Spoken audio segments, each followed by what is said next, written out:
Mga kataba, isang magandang hapon sa inyo ngayon. Nandito tayo ngayon sa labas ng aming bahay. Dahil meron akong papakita sa inyo mga kataba. Dahil ilang araw na nag-uulan,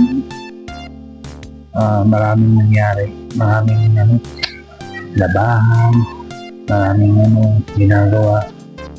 Kaya ito, tingnan nyo. Tingnan nyo yung nangyari. Pakita ko sa inyo. Wait. Kung ngayon nakikita nyo ngayon, mga katabayan, yan, mga pananim. Yan yung mga pananim namin gulay.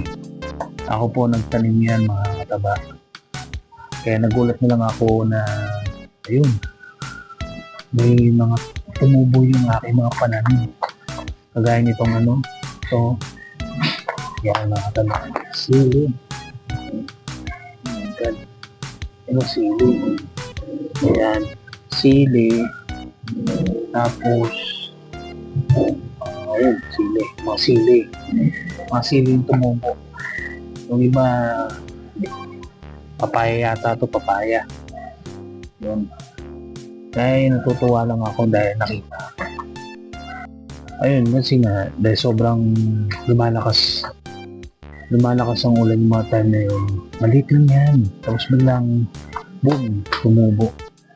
Kaya yun, yung umaraw kaya yun, tonto ako. Wala lang, sinare ko lang.